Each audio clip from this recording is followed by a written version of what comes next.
we're lucky today to have the E-Safety Commissioner, Julie Inman Grant, to talk to us. She's got a wealth of experience in the corporate sector, has an accent from working in places like Washington for Microsoft, Twitter, served as Director of Government Relations Asia Pacific at Adobe, where she worked with governments across the region on innovations such as digital transformation, creativity, STEM skills.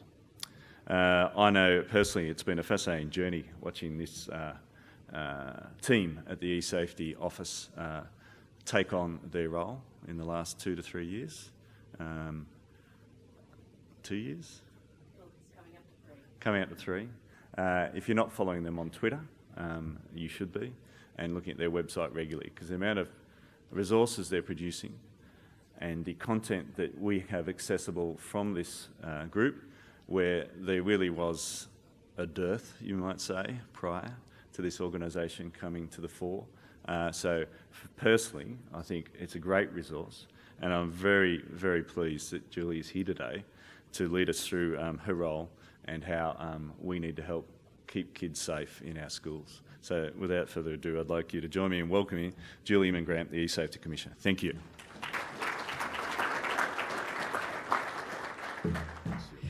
Sadly, the accent is despite the fact I've lived here for 18 years. But I've got a really important question for you, Graham. Is it me standing in between all these people on lunch, or is this going to be the food coma presentation where people are digesting and... Before lunch. All right. So actually, I know it's kind of be difficult to have a conversation, but I'd really like to have a conversation with you. I'll tell you a little bit about what the office does and what we're thinking in this space. But you're on the front lines of the school. How many of you here serve as the de facto safety or security guru within your school or school system? Yes. So again, I'll introduce Kelly Britnell later. She's giving a presentation to you, and I encourage you to speak to her. She's a very rousing speaker and educator herself, but she'll be talking to you about some of the checklists and resources that will be directly tailored to the work that you do. But of course, in preparing all of our students for the workplace of tomorrow, digital literacy and capability is absolutely critical, and you play a very important role in ensuring that the next generation are prepared for this brave new world of online technology. The advent of the internet and its inclusion and perhaps its intrusion of almost every part of our lives has created opportunities beyond our wildest dreams, and that's what's important. There are so many benefits out there, but there's so much focus on the negatives. Yes, there are risks, but as long as we are clear about what those risks are and help people mitigate the risks, we can prevent that flight or fight kind of reaction that parents, educators, and others get when they panic. We're about letting people know about the benefits, the risks, and then how they mitigate those risks. We need to be solutions focused. But I struggle to think about a single force that has probably changed education more than the advent of technology. I'm sure 10 years ago, your jobs were very different, and 15 or 20 years ago, your jobs may not have even existed. So my own background in digital technology started sort of unwillingly in my university days back in Boston. I'm a decidedly right-brained person, but my dad said, you have to take computer science. So there I was in the late 80s learning COBOL and BASIC and calling him and saying, I have to drop out. This is going to ruin my grade point average. You know, I don't get this stuff.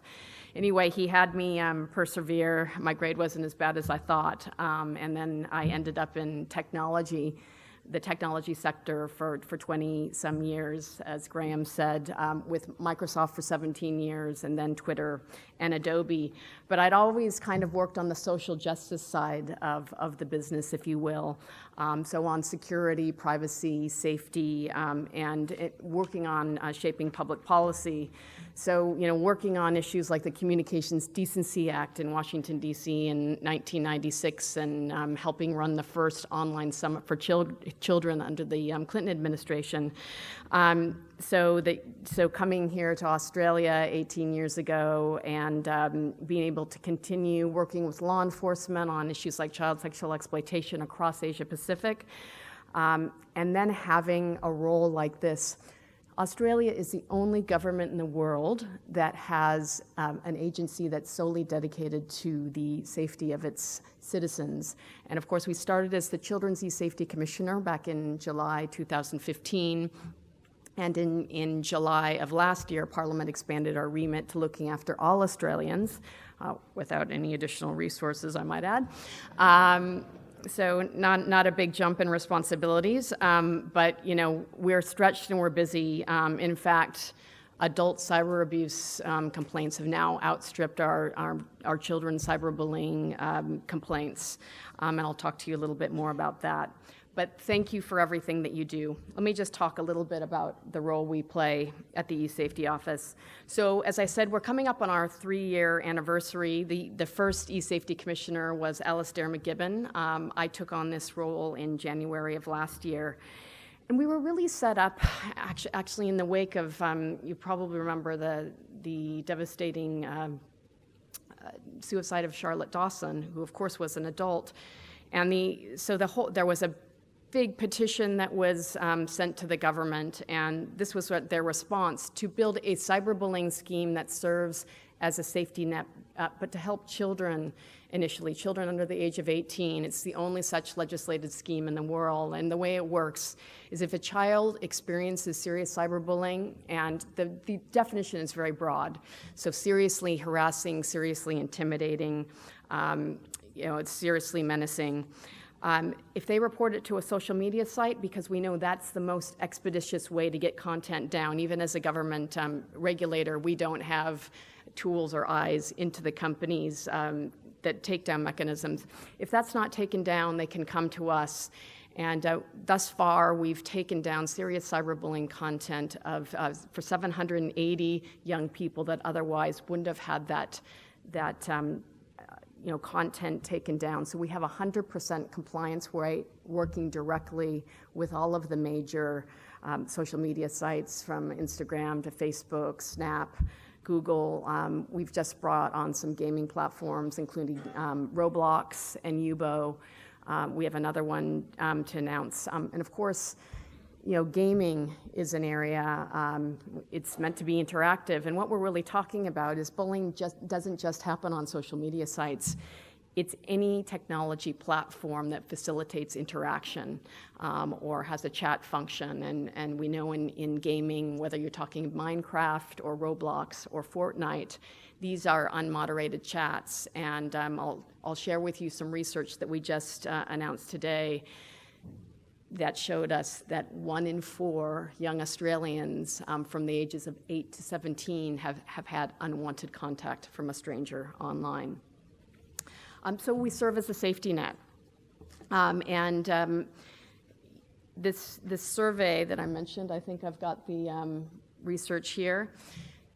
3,000 young people, this obviously took a long time, across the country, state by state, territory by territory, aged 8 to 17. We also interviewed their parents and about 500 other adults, just for comparison and contrast reasons. So in addition to finding that 1 in 4 young people are contacted by strangers they don't know, interestingly, adults are experiencing exactly the same thing. 25% are, they're probably approached on dating sites or LinkedIn more often than, say, Minecraft or Roblox. But we've seen a lot of consistencies in terms of the overall negative online experiences that adults are experiencing as well. Not surprisingly, because we know that 1 in 5 young Australians is cyberbullied. 19% of young people reported that they've been socially excluded, that they've had taunts or other forms of online abuse targeted at them. 13% of the young people had experienced lies or rumors being spread about them. 6% reported having people threaten them or say that they were going to harm them. I'm sure you see it every day and would agree that the impacts on young people or older people, but particularly young people that may not have the maturity, the judgment, the resilience to be able to handle this type of onslaught, is that, more than a third of the children said they didn't feel good about themselves. They felt anger, sadness, fear, helpless or powerless. We also asked them how they dealt with these issues when they came up against it. And I do think we need to give young people a little bit more credit about managing their online safety, perhaps not their well-being or the downstream impacts that it has on them emotionally. But 50% said they would block or they would use their safety settings. But what was concerning to me was that only 12% said that they would report serious cyberbullying or serious abuse to a social media site because they didn't think that it would make any difference. And, I'd like to hear from you about how you think we can encourage young people to be engaging in more help-seeking behaviors. We truly believe that education and prevention is the best way to tackle these issues. And what we provide at the office through the cyberbullying reporting scheme is that early intervention, because not only do we know that most of this bullying is peer-to-peer, so is an extension of what's happening in the schoolyard. We've found that when we work with young people and their parents and educators, and we can get to the root causes of the conflict, which again tend to be extending from what's happening within the school gates, the bullying behavior tends to dissipate. And so that early intervention in terms of getting that damaging content down is really important. And we just need to let young people know they don't have to suffer alone. They don't have to suffer in silence. We serve a role of really recalibrating the innate imbalance that exists between the social media sites and the users not having a right of reply. We have never had to use our formal powers. We can issue end-user notices to compel a takedown. We use discretion with those powers because most of the people bullying are young people themselves. And we do have the power to fine social media sites up to $21,000 a day. But let me get back to the prevention through education and awareness piece. There's the data, some more data. Obviously, we're all familiar from back in the day with the 3 R's, the reading, writing, and arithmetic. While we may not have coined the new 4 R's, we think they're very relevant not only to the values and the principles that we want to be teaching young people in their everyday lives, but these are the critical skills that they need to be learning online: respect, responsibility, resilience, digital resilience, and reasoning in terms of critical reasoning skills. So respectful communication, responsible use of technology, the resilience to withstand harmful content and contact online. And again, I think even for us, being able to determine what is fake news and what isn't, and what's real and what isn't, is a really important skill for young people to be understanding in this day and age. Another common misnomer is that these are technological issues that are brought about by technology. I think we all know here in this room, these are social, behavioral, and cultural issues that are playing out in the technological sphere, but they're not created by technology itself. Bullying, for instance, has been around from time immemorial. Children here in Australia are still physically bullied more than they are cyberbullied, 1 in 4 versus 1 in 5. And again, you're likely to see an extension of physical bullying extends into the cyberbullying sphere. The victim, the bully often extending their bullying, but often we now see the victims, the power that they have to bully back, if they're the smaller kid in the schoolyard, is to use the technology to get back at the bully. This isn't anything new to you. I mentioned to you that 1 in 5 young Australians is cyberbullied, and that we've helped now I think it's 780 children get their content taken down. We know this is just the tip of the iceberg. And of course, we're proud to be the only country that has this sort of function. We've got Ireland, who's looking at creating a digital safety commissioner modeled on ours. Lucy Turnbull, when she was with the Prime Minister in Washington, D.C., had a lunch with Melania Trump, whose issue is cyberbullying, and they had a conversation about starting an e-safety office in the White House. I guess the reason was because starting at home is the best place to view those kinds of values. But being a former Twitter stockholder, it's been great to see that they've been profitable since Donald Trump started using it as his diplomatic and communications tool. In any case, we know today students need ready access to digital technology as part of their learning journey.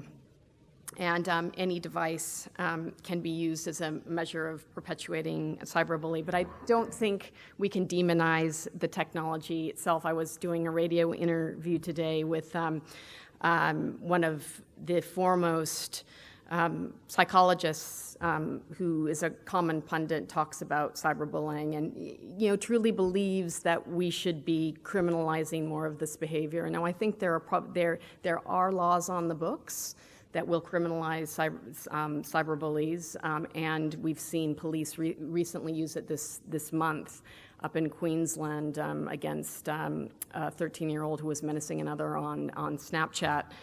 But I don't think we're going to arrest our way out of this problem. But what he said was we should only allow kids to have dumb phones in schools. And I don't know if you can even buy a dumb phone. I think I did see that Samsung might have put out a model. But again, I think we all probably agree that having phones in the classroom is not the answer, but neither are banning technologies, banning phones, wholeheartedly banning anonymous apps. We know with anonymous apps, for instance, Saraha was the most recent concern. It's now been taken off both the Apple iTunes Store and the Google Play Store. But before Saraha, there was Ask FM and FormSpring. Remember those? So again, it's back to we know that children are going to have to deal with these negative online behaviors, and our research that we just released today show that into adulthood. So the only way we can really help them develop that resilience is to be able to cope with some of it. We obviously have a duty of care as parents, as governments, as schools to intervene before it escalates. But by just banning technology, we're not going to be preparing children for the workplace of tomorrow. So in addition to cyberbullying and child sexual exploitation, in October, we launched a world-first government-backed image-based abuse reporting tool. And its image-based abuse is colloquially referred to as revenge porn in the media, but we made a conscious decision not to call it revenge porn because it leads to victim blaming. Revenge for what? And porn created for a prurient purpose? No, it usually isn't. And that just describes a subsection of the kinds of online abuses we see, whether it's deep fakes we're seeing more of, finstas, upshirting, down blousing, all sorts of creep shots.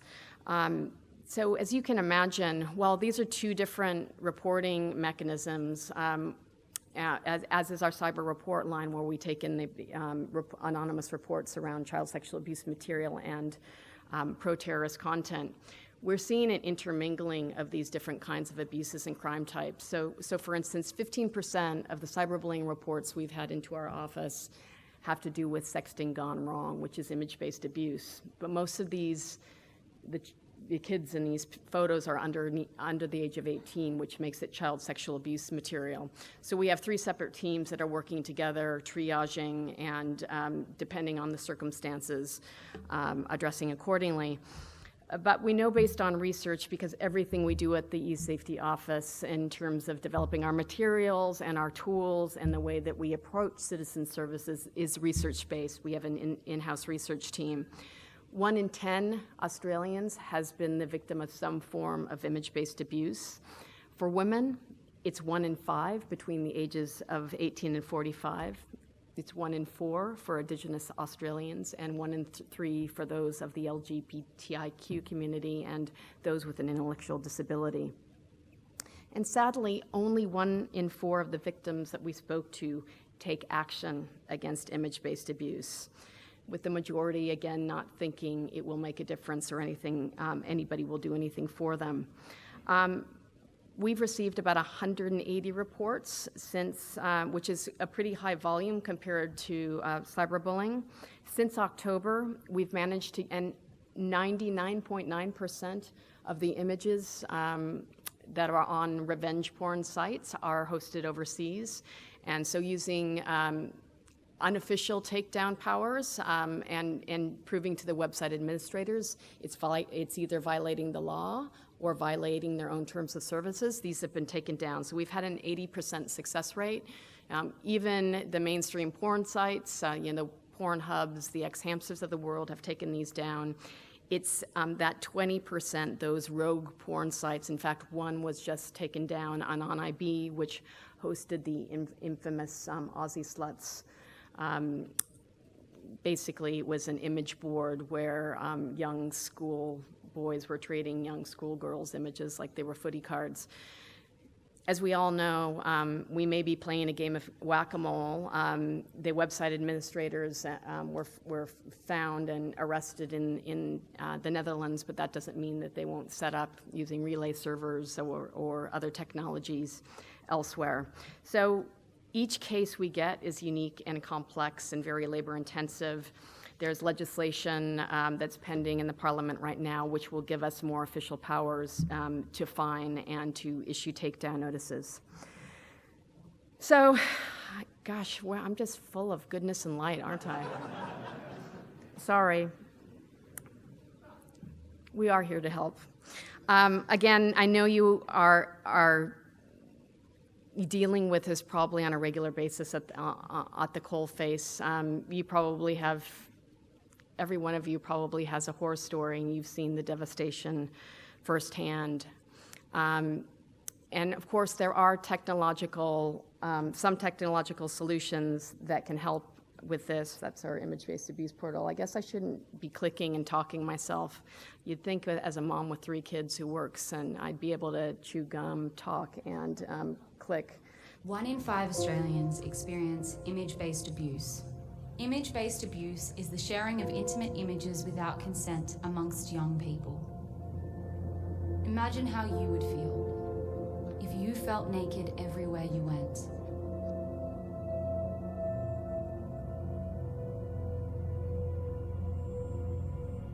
How would you feel in front of your mum and dad?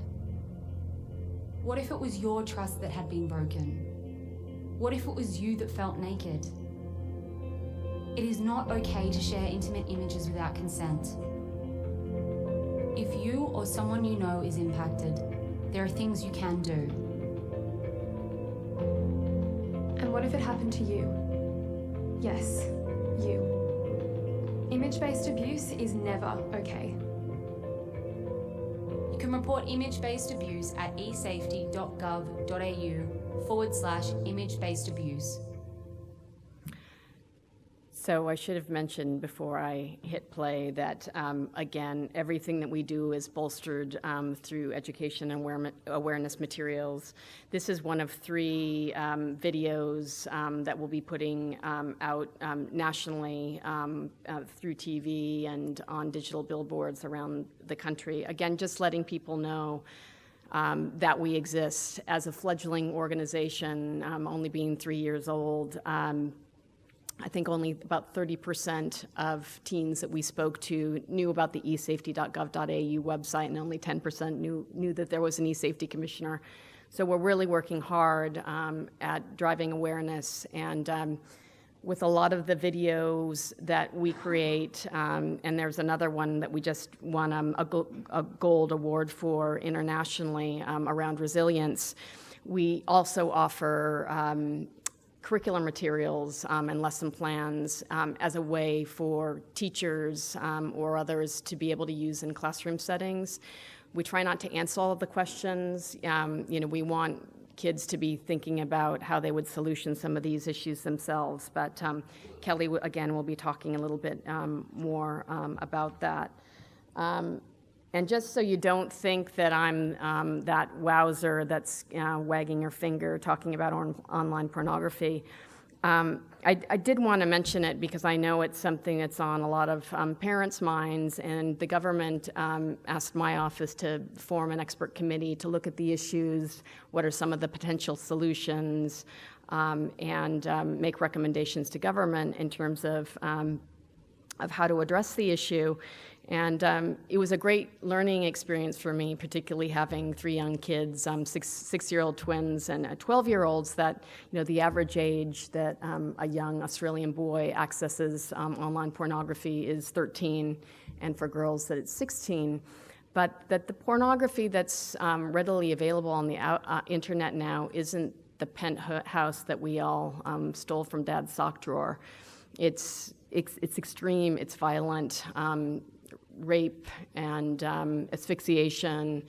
And, of course, when children are using this as a sex education tool in a vacuum, not understanding what intimate relationships are meant to be about, or not bolstered with respectful relationships or online safety education and those critical reasoning skills, there are some valid concerns that this is going to impact their sexual socialization over time. So, we do have some conversation starters on the website, that those most awkward conversations you could ever have. How do you talk to your 8-year-old about online porn? How do you talk to your tween? How do you talk to your teen? Because they're different conversations, and ideally we want to have these conversations before they inadvertently come across it. We can probably guess that at some point that they may be seeking it out themselves. But we all know how well that ISP filtering debate of 2008 went here. So we really did want to take a look at some of the technical interventions out there and see if things had moved along. So we commissioned NX Test Labs to look at a range of 43 different technologies, from ISP-level filters to routers to chatbots to device-level filters. And the report found that none of the products could be considered, a total internet content protection. The best one had a 96% accuracy block rate, and those were device-level filters. So we know that 88% of Australian teens are accessing the internet and technology through mobile devices. At least 53% of them have 2 devices, another 35% have 3 or more. So just looking at school filtering or internet network level filtering at the broadband level at home is not going to solve the issue. I think we need to learn a lot from the security community around layered technologies and defense in depth. But we're also talking to folks like McDonald's and the airports and the airlines, those that offer free Wi-Fi, where we know that places kids go unattended to access, and just make sure that they've got the right protections in place.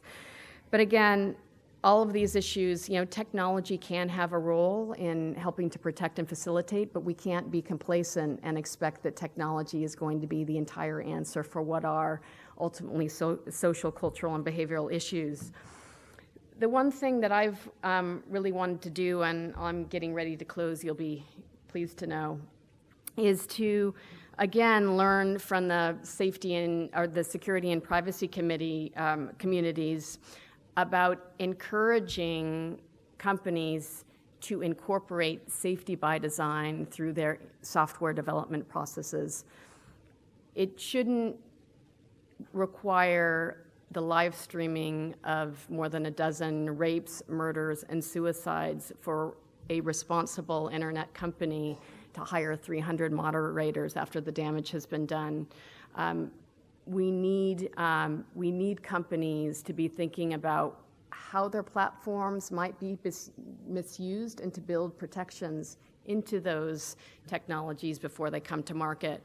And we know that's hard for some of the smaller apps developers, so we're going to have different interventions and discussions with those that are responsible and do have the right technology, people, processes, versus those that are, say, new app developers that wouldn't have any of that guidance. But of course, we all know that there are new technologies on the horizons that are going to enhance education, whether that it's AR, VR, or mixed reality, whether it's artificial intelligence or machine learning. We're seeing tremendous investments and innovations with some of the major social media platforms on using machine-based learning and AI, for instance, to surface up terrorist accounts or child sexual abuse material before it's tweeted out or posted. So I think we need to encourage them to do more around machine learning and AI when bullying content or image-based abuse is about to be sent. So we need some more innovative uses of technology that are applied to helping the safety. It shouldn't all fall to parents as the front lines and to schools and educators to be able to deal with all this stuff at the school.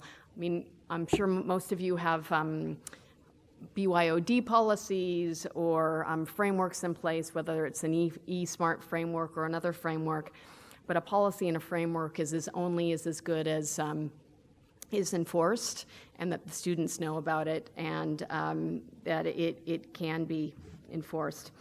So in closing, we, as I mentioned, and Kelly will get to this more, we do have a range of resources for educators.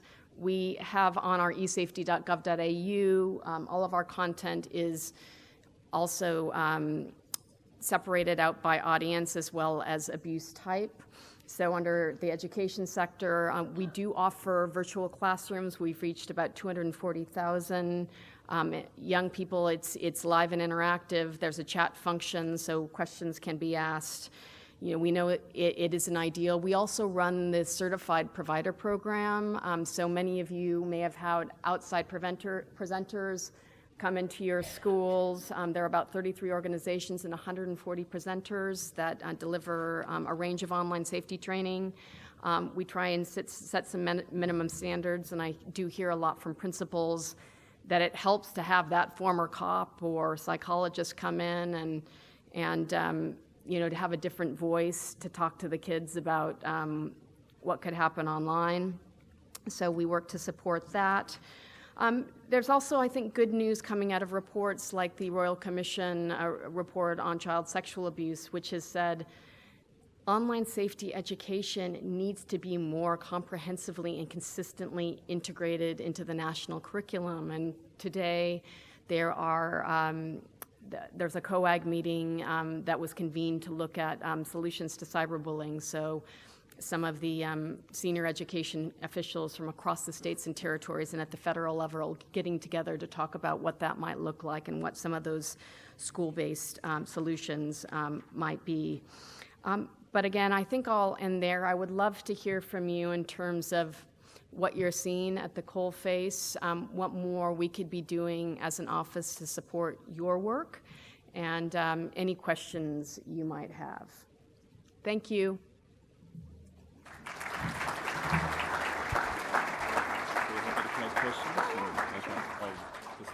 Okay. Has anyone got any questions? We'll go a couple of mics.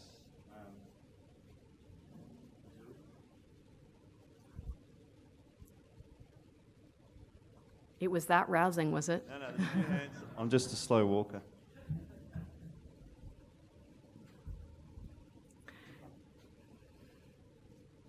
Hey, just wondering, is there a way that we can get an e-safety person to come to the school and actually do a presentation to parents or teachers?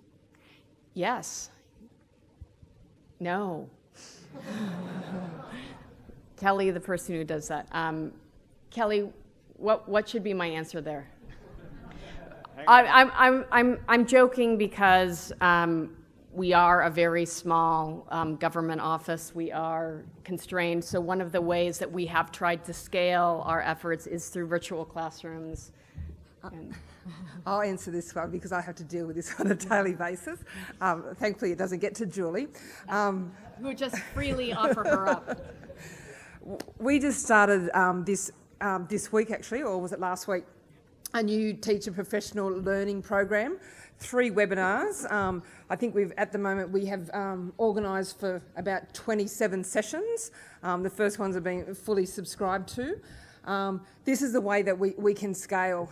The truth of it is that there's only a couple of us that service the whole country, so we can't go in, but it definitely is on our radar for us to be providing materials that you can pick up and deliver some of this to your parents and teachers. But I would highly, one of the things I will speak about in my workshop is the fact that we've already got very good feedback from the 3 sessions we've done already. It's accredited by NESA and TQI, which is probably the next question I can see people asking.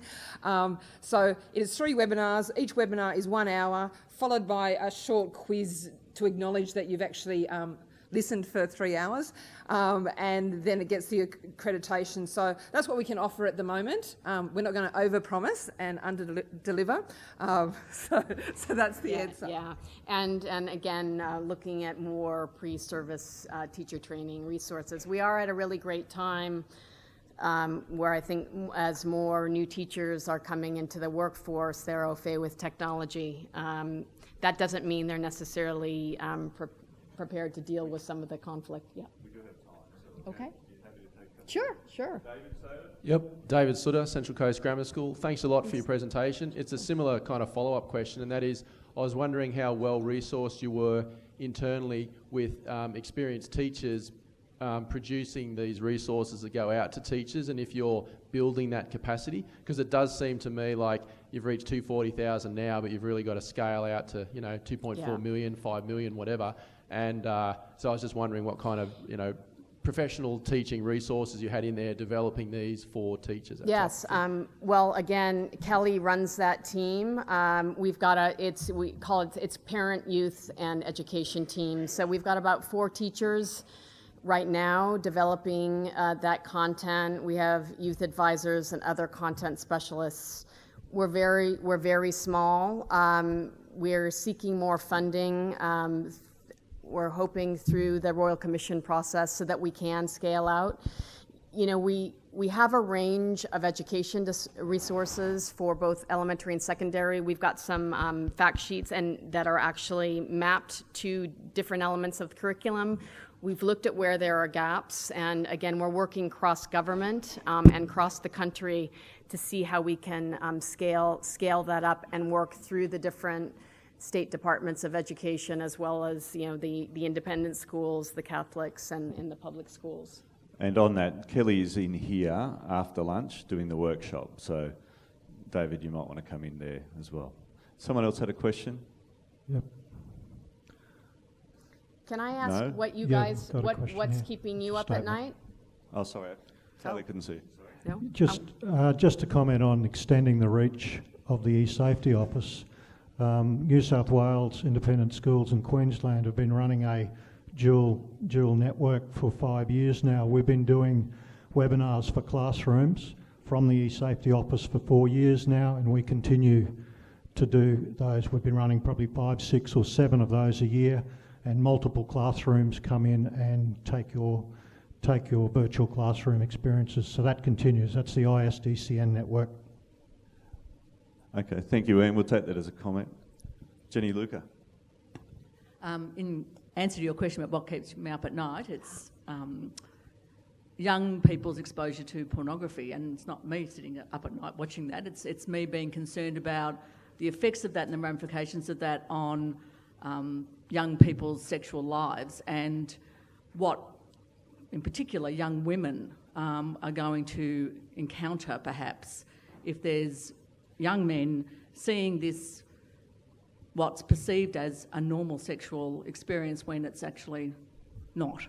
And I would just like to really plug, and I know I've been at a conference before where you've been on the stage, I think, with her, that work of Marie Crabb, and she has a website called It's Time We Talked, and I think that the work she's doing and the resources on that site are all things that all educators should be aware of, because we do need to start talking to our young people about this. I sat in a workshop at a school and heard the story from a teacher about an expectation on a young girl that she had spoken to the teacher about from her boyfriend, and it was really quite shattering to hear that story and to be able to to empathise with what that poor girl's going through.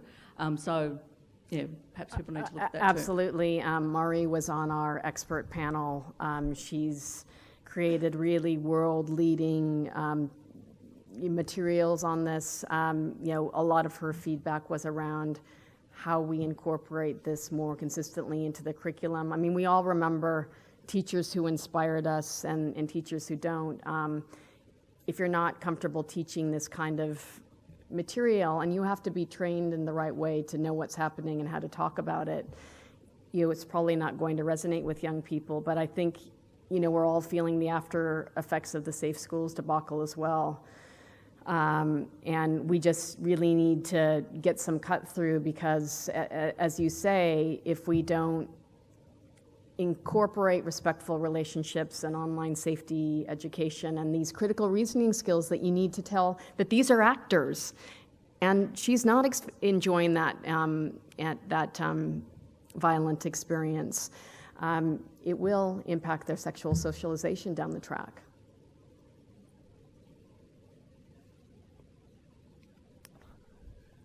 Okay, it's lunchtime. Oh. The one thing that would keep me up at night as Director of IT was the exposure of my IT team when material was reported to have been on a student's device, and the policies and procedures to protect those staff as to how to handle those materials, and also handle the very often explosive parents and students that come combined with that situation. It's I think a really challenging space, and very often our help desks in schools have our level 1 staff right there front facing, and when they're accessing a kid's device, they can quite easily come across some really inappropriate material that puts them at risk. Yeah, absolutely. Are you talking about child sexual abuse material or sexting material? I mean, all could be confronting. We have 8 investigators that look at that kind of content on a daily basis. So we have a wellness program and rules around. Actually, they have to play video games throughout the day because research has shown that if you play multiplayer video games, then it keeps those images from staying in your long-term memory. And we also have quarterly psychological assessments. But there's also that real concern that that child sexual abuse material, and particularly if you're taking away a device, is illegal. I think, and that's where I think you either report it to the e-safety office through our cyber report line or directly to police. Police aren't interested in arresting school officials who are turning something in because they're concerned about a student's welfare. Okay, ladies and gentlemen, we'll wrap it up there. Please join me in thanking Ms. Julie Inman Grant. Thank you. Thank you.